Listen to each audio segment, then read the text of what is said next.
Ustadz Khalid Basalamah tengah di framing miring oleh beberapa media yang memberitakan tentang beliau yang diduga melakukan tindak pidana korupsi.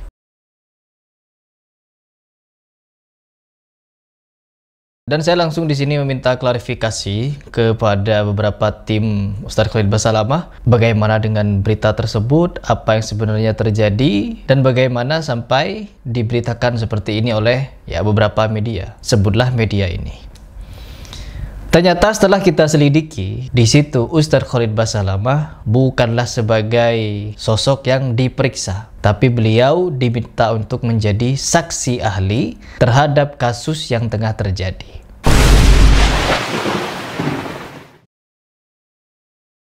Karena pemberitaan-pemberitaan yang bisa kita lihat di media itu sangat banyak yang menggiring opini, yang dimana apalagi terkait kepada dakwah salafi. Di Indonesia ini banyak sekali orang yang sentimen dengan dakwah salafi dan membuat berita-berita yang tidak sesuai dengan keadaannya. Ya, meluruskan, saya di sini ingin meluruskan berita yang sebenarnya bahwa judul yang pas. Perhatikan baik-baik, seharusnya bukan KPK memeriksa Ustadz Khalid Basalamah terkait dugaan korupsi. Meskipun beliau memiliki travel haji dan umroh, yaitu Uhud Tour, yang diperiksa bukan beliau, teman-teman. Seharusnya judul yang tepat atas pemberitaan itu adalah Ustadz Khalid Basalamah diminta untuk menjadi saksi ahli terkait kasus tindak pidana, yaitu korupsi yang dilakukan oleh oknum-oknum pejabat. Oknum-oknum pejabat, yang dimana kita tahu sendiri seperti apa kasus korupsi yang kemarin ini sempat terbengkalai karena pelakunya entah berantah kemana itu. Kembali lagi pada pembahasan, karena nanti kita akan juga sampai pada pembahasan pelaku tindak pidana korupsi itu. Yang pertama, Ustadz Khalid Basalamah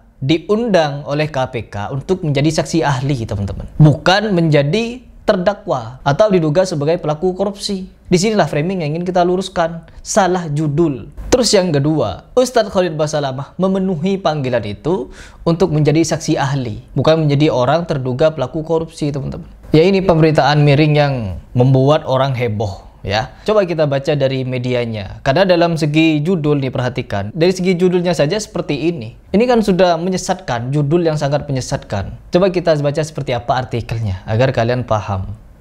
Budi menyebut, nah ini dari inilah.com yang tadi memposting sesuai gambar thumbnail. Ternyata isinya lain, lain, teman-teman. Budi menyebut Ustadz Khalid Basalamah bersikap kooperatif dalam proses klarifikasi. Adapun materi utama yang diklarifikasi berkaitan dengan pengetahuan Ustadz Khalid terkait pengelolaan ibadah haji. Info, untuk konsultasi. Pihak KPK ini meminta keterangan kepada Ustadz Khalid Basalamah bagaimana cara mengelola agensi haji dan umroh. Perlu dicatat itu, berdasarkan informasi yang dihimpun, Ustadz Khalid Basalamah disebut memiliki agensi umroh dan haji bernama Uhud Tour yang didalami terkait dengan pengetahuannya terkait dengan pengelolaan ibadah haji. Begitu kata Budi. Nah, di sini teman-teman, bukan Ustadz Khalidnya yang diperiksa, tapi beliau diminta keterangan bagaimana cara mengelolanya, Dan berikutnya, ini dari CNN. Perhatikan dari berita CNN, KPK meminta keterangan pendakwah Khalid Basalamah terkait dengan penyelidikan kasus dugaan korupsi kuota haji di Kementerian Agama RI. Di Kementerian Agama RI. Siapa menteri agamanya yang kemarin melakukan tindak pidana seperti itu? Siapa? Na'udzubillah min dzalik. Pemberitaan miring seperti ini sangat banyak sekali terjadi di antara asatidz salafi. Untuk apa? Yang menggembosi dakwah, teman-teman. Apalagi menggunakan thumbnail yang clickbait. Tindak pidana korupsi, siapa pelakunya? Di sini ada satu video yang menampilkan salah seorang salah seorang lah yang katanya entahlah bagaimana, saya tidak mau ikut campur masalah korupsi seperti ini. Biarkan itu urusan KPK. Siapapun yang korupsi, biarkan KPK yang bertindak. Entah apapun hasilnya, sudah, wallahu a'lam bishawab. Tapi kalau sudah menyangkut kepada Ustadz Salafi, apalagi di fitnah, di framing seperti ini, di framing miring seperti ini, saya harus buka suara juga. Karena apa? Ini menyangkut berkaitan dengan dakwah. Beda halnya dengan mereka. Karena apa? Memang kasus-kasus, nih perhatikan teman-teman, di kasus-kasus orang yang memusuhi dakwah salafi itu sudah membeludak. Kasus asusila membeludak, Kasus kekerasan di pondok pesantren membludak. Kasus penipuan membludak. Kasus apa lagi? Kasus dawir, yaitu penipuan. Dawir semacam itu juga penipuan. Dongeng takhayul khurafat, itu juga penipuan. Bawa kiswah Nabi Muhammad SAW katanya. Sampai orang cium-cium, ngasih uang, dan lain sebagainya. Apa itu namanya kalau bukan penipuan? Diam dulu, tenang dulu hadirin jamaah sekalian, mohon tenang. Biasanya orang yang berakhlak, orang yang beradab, diam di tempat, pandang kiswahnya Nabi, itu yang lebih banyak dapat berkahnya.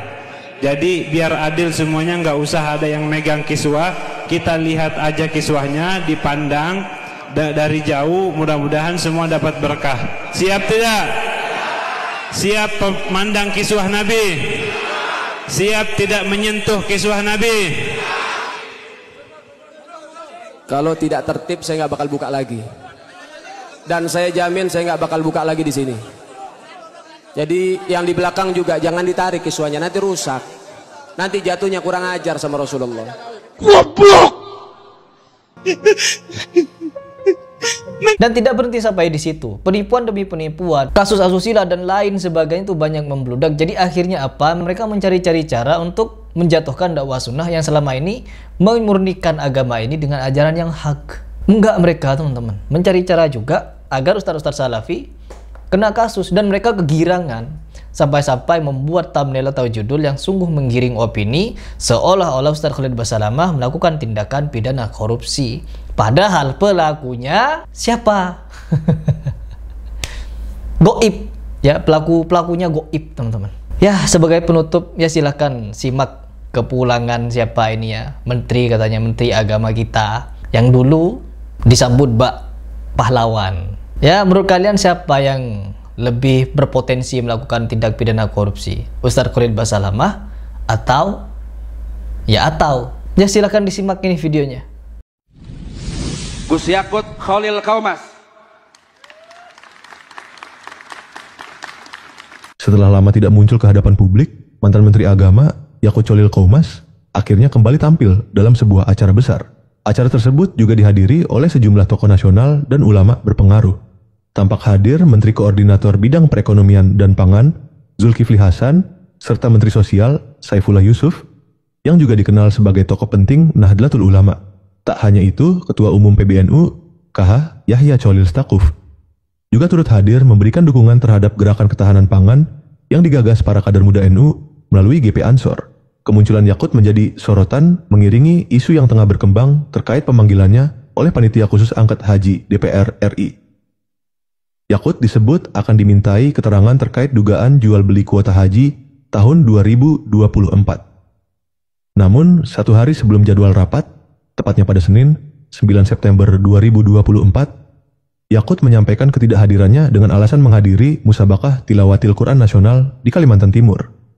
Tercatat, sebanyak 3 kali Yakut dipanggil oleh Pansus Haji dan 3 kali pula ia mangkir. Sejak Agustus 2024, tak satu pun undangan DPR dipenuhi, hingga akhirnya ia menjalani safari dinas ke luar negeri. Setelah tak lagi menjabat sebagai Menteri Agama, Yakut seolah menghilang dari radar publik.